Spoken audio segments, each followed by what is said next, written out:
Hello students, मैं संतोष कुमार स्वागत करता हूं हमारे यूट्यूब चैनल स्टूडेंट्स हेल्पर संतोष में।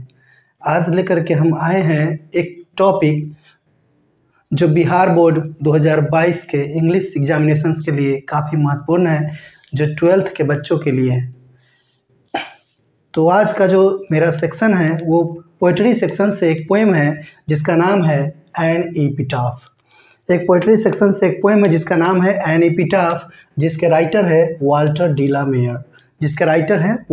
ला मेयर। तो एन एपिटाफ है जो चैप्टर 5 है पोइट्री सेक्शन से। तो सबसे पहले इनके बारे में, वाल्टर डी ला मेयर के बारे में जानते हैं। तो अबाउट ऑथर, इनको ऑथर या कंपोजर भी कहा जा सकता है। तो इनका जन्म जो है 25 अप्रैल 1873 को village of Carlton, Kent, England में हुआ था। इनका जो जन्म है 25 अप्रैल 1873 को village of Carlton in Kent, England में हुआ था और इनकी मृत्यु 22 जून 1956 को यूनाइटेड किंगडम में हो गया था। इनका जो जन्म है 25 अप्रैल 1873 को और इनका जो मृत्यु है वो 22 जून 1956 को यूके में हो गया था। इनको बच्चों का कवि कहा जाता है। He was a poet of children. इनको बच्चों का कवि कहा जाता है। इन्हें बच्चों की कवि से हम लोग संबोधित करते हैं। ये जब 4 साल के थे, he was lost his father at the age of 4। जब ये 4 साल के थे तो इन्होंने अपने पिताजी को खो दिया और इसके बाद ये लंदन में शिफ्ट हो गए थे। अपने गांव छोड़ करके ये लंदन में शिफ्ट हो गए थे। क्वीन एलिजाबेथ द्वितीय ने honoured him in the order of merit in 1953। यानी एलिजाबेथ द्वितीय ने इनको ऑर्डर ऑफ मेरिट से नवाजा था 1953 में। क्वीन एलिजाबेथ द्वितीय honoured him the order of merit in 1953। इनकी कुछ महत्वपूर्ण रचनाएं हैं, इंपॉर्टेंट वर्क्स है, जिसमें से song for children and peacock pie इनकी महत्वपूर्ण रचनाएं हैं। Song for children and peacock pie इनकी महत्वपूर्ण रचनाएं हैं। कभी कभी बोर्ड के एग्जामिनेशंस में आपको पोएम जो वर्तमान पोएम है उसका नाम न पूछ करके दूसरा उसके महत्वपूर्ण रचनाओं में से नाम पूछ देता है कि ये जो पोएम है वो किनके द्वारा लिखा गया है या किनके द्वारा कंपोज किया गया है या इनके ऑथर कौन है। ये सारी बातें आपके एग्जामिनेशंस में कभी कभी पूछ दिए जाते हैं। तो अब ऑथर के बारे में है कि इनका जन्म 25 अप्रैल 1873 को village of Carlton, Kent, England में हुआ था और इनकी मृत्यु 22 जून 1956 को यूके में हुआ था। He was poet of children. इनको बच्चों का कवि कहा जाता है। He lost his father at the age of 4। जब ये 4 साल के थे तो वाल्टर डी ला मेयर के पापा जो हैं उनकी देहांत हो गई थी। क्वीन एलिजाबेथ द्वितीय honoured him the order of merit in 1953। Elizabeth द्वितीय ने उनको ऑर्डर ऑफ मेरिट से नवाजा था 1953 ईस्वी में। इनकी कुछ महत्वपूर्ण रचनाएं, important work, song for the children और पीकॉक पाई इनकी महत्वपूर्ण रचनाएं हैं। अब ये पोएम जो है एन एपिटाफ जो पोएम है उसका थीम क्या है? तो the poet makes us aware in human condition of modern life. कवि जो है इस पोएम के माध्यम से हमें आधुनिक जीवन जो है, आधुनिक जो ज़माना है, जो उसमें जो लोगों का जीवन, जो इंसान का जीवन है वो किस तरीके का है, इससे हमें रूबरू कराने की कोशिश कर रहे हैं इस पोएम के माध्यम से वाल्टर डी ला मेयर साहब। This poem shows that the beauty is immortal. इस पोएम जो है, यह पोएम वर्तमान जो पोएम है जिसकी चर्चा हम लोग कर रहे हैं, यह पोएम दर्शाता है कि जो सुंदरता है वह मरणशील है। सुंदरता जो है वह अमरणशील नहीं है। The world remembers someone for the ones great work. ये दुनिया जो है किसी की सुंदरता से नहीं बल्कि उसके अच्छे कामों से, महान कामों से याद करते हैं, उन्हें याद किया जाता है। तो ये जो पोएम है, इस पोएम के माध्यम से कवि जो है हम लोग को एक आधुनिक जीवन लोगों का जो है उससे रूबरू कराए हैं और उसके बारे में ये बताने की कोशिश कर रहे हैं कि किस तरीके का जीवन हो गया है। और इस पोएम के माध्यम से ये भी बताना चाह रहे हैं कि सुंदरता जो होता है वह मरणशील होता है, यानी कि अमरणशील नहीं होता है। लोग जो है, दुनिया जो है हमें याद करते हैं हमारे अच्छे कामों से, लोगों के अच्छे कामों से, उनके ग्रेट वर्क से, ना कि उसकी सुंदरता से। तो चलिए अब हम लोग आगे पोएम की बात करते हैं कि इस पोएम में आगे क्या दिया हुआ है। चलिए दोस्तों, तो हम लोग अब बात करते हैं पोएम के बारे में, पोएम के एक्सप्लेनेशन के बारे में कि इस पोएम में क्या दिया हुआ है। वाल्टर डे ला मेयर साहब हम लोग को क्या समझाना चाह रहे हैं इस पोएम के माध्यम से, और इस पोएम के एक्सप्लेनेशन क्या है। तो चलिए, पहला लाइन है कि here lies a most beautiful lady. कहने का मतलब है, यह कवि जो है इस पोएम के माध्यम से यह कहना चाह रहे हैं कि यहाँ एक मरी हुई पड़ी हुई एक लेडी है जो कब्र में दफन है। इस कवि में सबसे पहले सीन यहाँ पे इमेजिन कीजिए कि इस पोएम में कवि जो है गए हुए हैं कहीं पे ग्रेवयार्ड में, यानी कि कब्रिस्तान में, जहाँ पे कब्र है, और उस कब्र में एक लेडी मरी हुई है, पड़ी हुई है, और उसको दफन कर दिया गया है।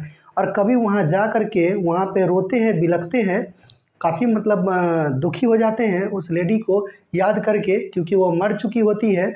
और इमेजिन आप ये करेंगे कि वो लेडी, आप जो हैं उस कब्र के पास जा कर के आप खड़े हैं और आप ये चीज़ कह रहे हैं अपने किसी को याद करके, जिसे आप काफ़ी ज़्यादा पसंद करते रहे होंगे या करते हैं। हेयर लाइज, कवि जो है वह उस इंडिकेट करते हैं ग्रेव की तरफ और कब्र की तरफ, और कहते हैं कि here lies a most beautiful lady. यहाँ जो है वो बहुत ही खूबसूरत, बहुत ज़्यादा खूबसूरत लेडी मरी पड़ी हुई है, जिसका अंतिम संस्कार हो गया है, इसमें दफन कर दिया गया है। Light of a step and heart was sea. लेकिन जब वह जीवित थी तो बिना उद्देश्य के, बिना इधर उधर घूमती थी, बिना उद्देश्य के काफ़ी घूमा करती थी। वो दिल की बहुत अच्छी थी, लेकिन उसका कोई उद्देश्य नहीं था, कोई एम नहीं था, वो इधर उधर घूमा करती थी। इसका कोई अपना टारगेट नहीं था, क्योंकि इसे पता था कि वो खूबसूरत लेडी है। जैसा कि कवि ने पहले ही बता दिया है कि वह मोस्ट ब्यूटीफुल लेडी है, वो बहुत ही ज़्यादा सुंदर है। तो सुंदर को पता होता है खुद से कि वो काफ़ी सुंदर है, तो उनका कोई उद्देश्य नहीं था। वो light of a step and heart, ये एक फ्रेज है जिसका मतलब होता है बिना उद्देश्य के इधर उधर घूमना या भटकना। तो इनका कोई उद्देश्य नहीं था, वो जो लेडी थी उनका। अब आगे कवि कहते हैं कि I think she was the most beautiful lady that ever was in the best country. कवि कहते हैं कि शायद मेरे हिसाब से, मेरे अनुसार मैं सोचता हूँ कि पश्चिम में उससे ज़्यादा खूबसूरत लेडी कोई नहीं थी। पश्चिम के देश में उससे ज़्यादा खूबसूरत लेडी कोई नहीं थी। कवि ऐसा कहते हैं, कवि के अनुसार उससे ज़्यादा सुंदर लेडी वेस्ट में कोई नहीं था, कोई नहीं थी, सॉरी।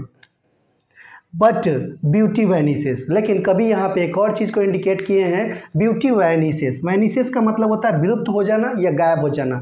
यहाँ पे कवि जो है कहते हैं कि ब्यूटी वैनिसेस, यानी कि ब्यूटी जो है वो गायब हो जाती है, समय बीतता जाता है, ब्यूटी पासेस, ब्यूटी गुजर जाती है। यानी कि ब्यूटी समय से रहता है, जब तक लोगों का उम्र होता है वैसा तब तक ब्यूटी रहता है, लेकिन ज्यों ज्यों ही समय गुजरता है ब्यूटी भी पासेस हो जाता है, ब्यूटी वैनिसेस हो जाता है। यानी ब्यूटी क्षणिक समय के लिए होता है, ब्यूटी गायब हो जाता है। कवि ऐसा कह रहे हैं। हाउएवर, इस प्रकार से rare it be and when I crumble.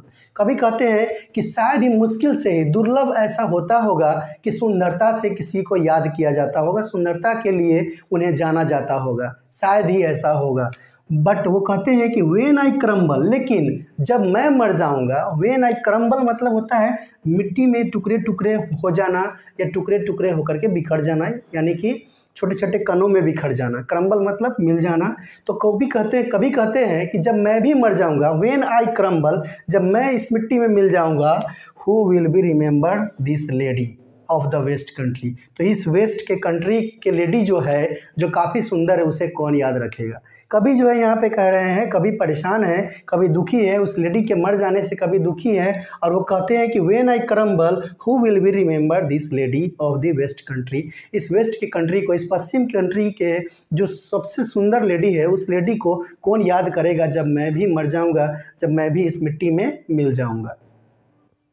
कभी जो है यहाँ पे एनिपिटाफ, जैसा कि आप जानते हैं कि एनिपिटाफ का मतलब ही होता है समाधि लेख या स्मृति लेख। समाधि लेख का मतलब कि जो वहाँ पे समाधि बनता है और उस पर जो लिखा जाता है, मतलब जो जिसके बारे में उसके बारे में कुछ डिस्क्राइब कर दिया जाता है कि ये क्या थे, इनका डेट ऑफ बर्थ क्या था, ये कब मरे हैं, और ये किस स्कूल से हैं, इनके बारे में जो भी कुछ उसके टॉम्ब पे लिखा है, टॉम्ब जो कहते हैं उसको, यानी कि उस पर जो लिखा जाता है उसे टॉम्ब कहते हैं, यानी एन एपिटाफ कहते हैं, स्मृति लेख या समाधि लेख इसे कहते हैं। तो नाम से यह स्पष्ट है चैप्टर के कि ये कोई डेथ से रिलेटेड बातें इसमें होगी।